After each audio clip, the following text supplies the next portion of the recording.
it is a topic which is not very simple, I must say, but it is a topic of today and it is a topic for tomorrow.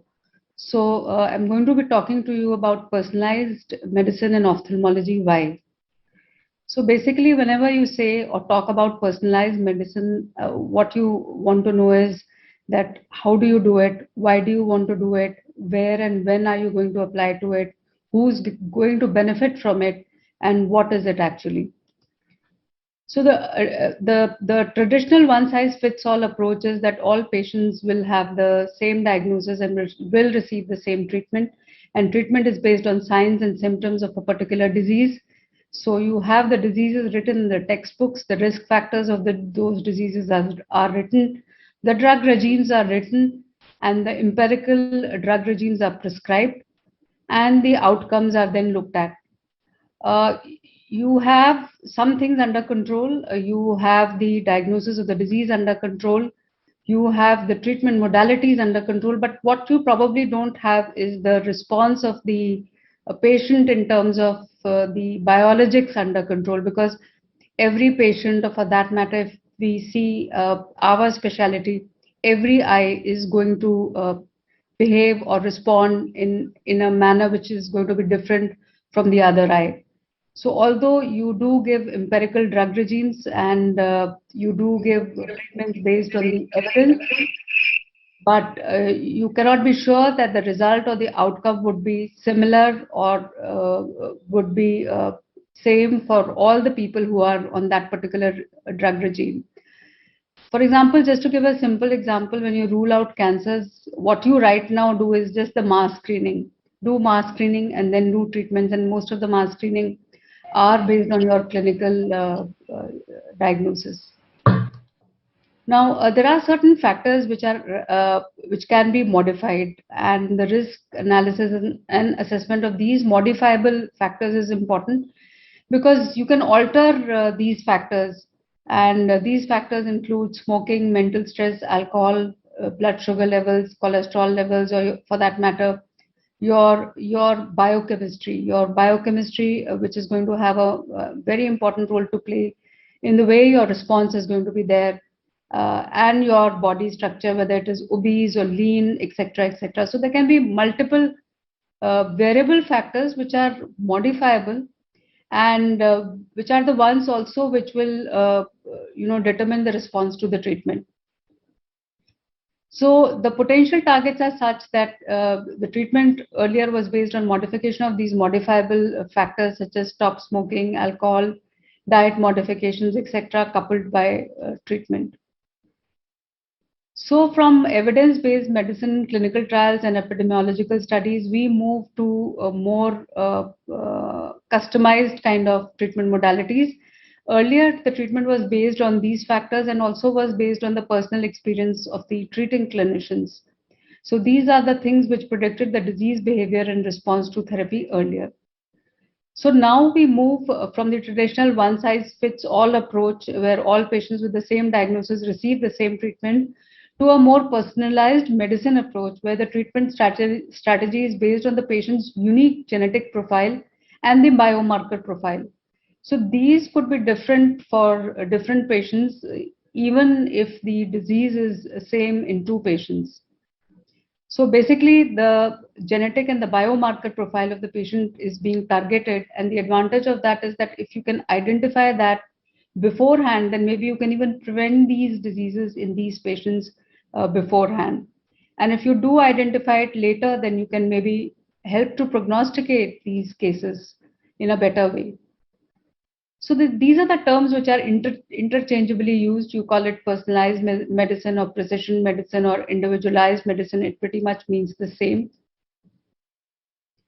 And it brings the entire weight of knowledge about molecular and cell biology, genetics, and genomics to bear one person at a time, as against the previously intractable, more so for intractable diseases or intractable human disorders. Now, the groundbreaking events in the past few decades have been that there have been approval of targeted therapies. There was completion of this project, the Human Genome Project 2003, dissection of the molecular pathways which were implicated in causation of monogenic as well as complex pathologies by using DNA sequencing technologies, what we called as the next generation sequencing or the NGS. And now we do have insight into the pharmacogenetics. So the personalized medicine, the first clinical application, first molecularly targeted treatment which is approved by FDA was in 1997. Rituximab monoclonal antibody against CD20 protein and treatment of CD20 positive B cell non-Hodgkin's lymphoma it was used for. So this is the completion of the Human Genome Project completion, and these are the various timelines. In 1999, the chromosome 22, which is the first human chromosome, was decoded. Then in 2000, the genome sequence of model organism fruit fly was reported. In 2001, the first draft of human genome was released. In 2002, the mouse became the first mammalian research organism which decoded the genome. And finally, in 2003, the Human Genome Project completion was announced. If you look at the DNA sequencing technologies, they allow us to determine the precise position of the various nucleotides in the DNA molecules. And the rapid sequencing processes attained using technologies such as NGS, which I previously talked about, are instrumental in revealing complexity of genome architecture in several species. And this includes not only humans, but also animals, plants, microbes, etc. So the next generation sequencing, how does it play an important role? It plays an important role in personalized therapy, in biomarker discovery, in biopharmaceutics, in target drug identification or drug effect, pharmacoepidemiology, polypharmacology, pharmacogenomics, and in vaccinology. Now, the pharmacogenetics is nothing but it is the study of inter-individual variation in the DNA sequence, which is related to the drug response, and genetic polymorphism will affect the drug response in the various individuals.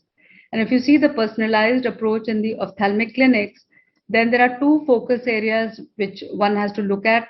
And these two focus areas are stratification and individualization. So stratification is based on the phenotypic and the genetic structure of the person, whereas when you do a more personalized or individualization or customization, then healthcare interventions are done by using the molecular data. So this helps in counseling, in finding out the targeted conventional therapies, personalized therapeutics, and also screening and prevention. Now, why is it important for the patients? It is important for the patients because when you do disease stratification based on the molecular data, you arrive at a precise clinical diagnosis. You can accurately prognosticate the case. Then you can also do genetic counseling. And so it is important to have when this is done, then the patient also has early access to the personalized treatment. Why is it important for the clinicians? Because it facilitates the decision making, and construction of the disease registries can occur specific to the genes. Then one can stimulate further research, and gene specific clinical trials can also be done in the future. Now, it has been very successful for retinal diseases, and I will be just taking one example of each of these because I know that there's going to be another webinar which is targeted to this. So first successful genome-wide association study or GWAS was done in 2005, which assessed patients with ARMD, and the common variant in the complement factor H gene was strongly associated with ARMD. So individuals homozygous for possessing the risk allele had 7.42 times increased risk of developing ARMD as per this finding. Then apart from this, the single nucleotide polymorphism or SNPs in patients with ARMD for risk assessment and treatment response also have been evaluated, and they also guide the nutritional supplementation. Now, this Luxturna was the first licensed gene therapy for FDA approved in 2017 for RPE665 mutation associated retinal dystrophy. And the early results in this were quite promising in terms of improvement in visual acuity and stable visual results. But likewise, therapies we have to get for other diseases also, not only in retina, but also in the entire eye. So trials are underway for choroideremia, Stargardt's disease, retinitis pigmentosa, Leber hereditary optic neuropathy, and ARMD. Now, again, for retinoblastoma, it has played an important role, especially when you try to see the RB1 gene status. And intensive monitoring and early diagnosis of these high-risk infants improves the prognosis by enabling the use of less intensive ocular salvage treatments. And siblings who are negative for the germline RB1 mutation they carried by their affected family member, they also see reduced intensity of one can reduce the intensity of screening, and if they are positive for mutation, then you can do early treatment. So it helps you to guide things in a much better way, and you can kind of predict the events which may occur later, much earlier, by using these modalities. So it helps you to predict the disease in the relatives. It helps you to plan your intensity of monitoring, and it also helps you to prognosticate these cases. Now, again, in glaucoma, if you see, then as of now, we were only looking at the optic disc coming, the nerve fiber thinning, or the visual field defects, but it helps you to look beyond these factors which are clinically there. So again, in glaucoma, the GWAS allows for identifying various alleles, allowing the understanding of genes, the inheritance patterns, and these can be then correlated with the risk factors.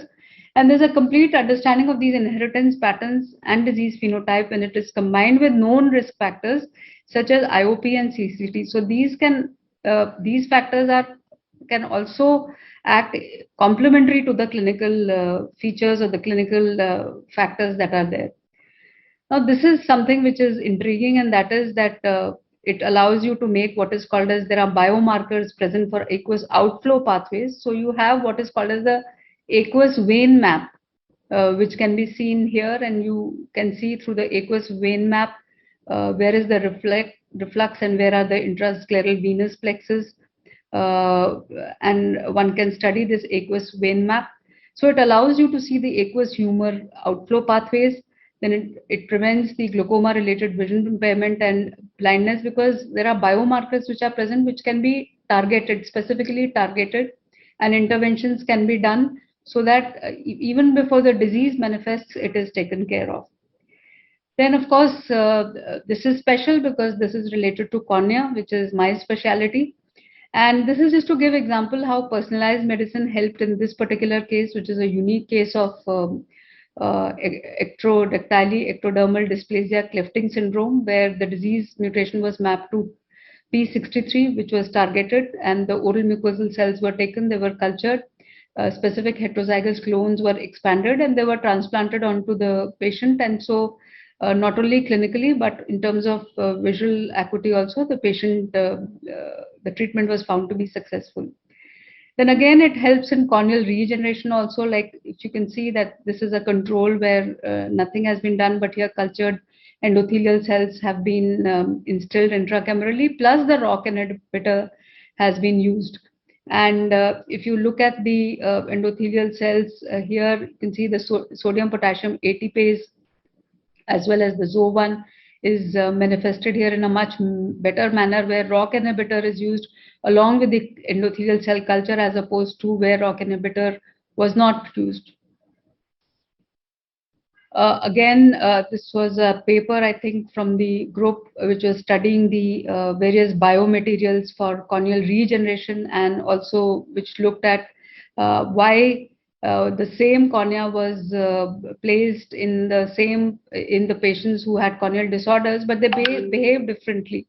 For instance, in case of infection, it is quite clear. In cases of burns, there is vessels present plus conjunctivalization present. And in these cases, it's a total failure. So personalized medicine would help you to understand why different eyes behave differently to the same treatment. So the future goals are that you have to identify more and more specific molecular targets and common conditions to inherited disorders, because as of now, it is more for inherited disorders. Then you have to identify the drug susceptibility pattern in large population groups. Refinements in genetic technologies are going to be there, and translation of molecular information into guided or personalized ophthalmic care will be available in future. Of course, there are roadblocks. It's not an easy path. because of the technological challenges, need for testing guidelines which have to be standardized, accurate phenotypic, the financial aspects because a lot of finances is involved, the ethical concerns. And I think also why we are holding this webinar today is the commitment of the clinicians as well as the scientists and the commitment to work together to arrive at a approach at a personalized approach which is going to help the patient. I think that also is a roadblock and that is something which should be circumvented. So to conclude, the prospects of personalized ophthalmology look promising, especially in inherited eye disease, but we have to extrapolate it to common diseases as well. And one has to draw on the advances in new technology to improve the molecular diagnostics, the basic and the translational research, to develop novel therapies and fresh approaches to consent and data sharing. Personalized ophthalmology has a potential to revolutionize our specialty, which is ophthalmology. It is doing well in other specialties. In fact, I must say it is doing very well in some of the specialties, but ophthalmology is not behind. And in complex diseases like ARMD and glaucoma, it has made significant contributions, but I'm sure there is a lot to explore as far as the diagnostic, the prognostication, and the therapeutic algorithms of the various diseases in ophthalmology is concerned. So thank you very much for your kind attention.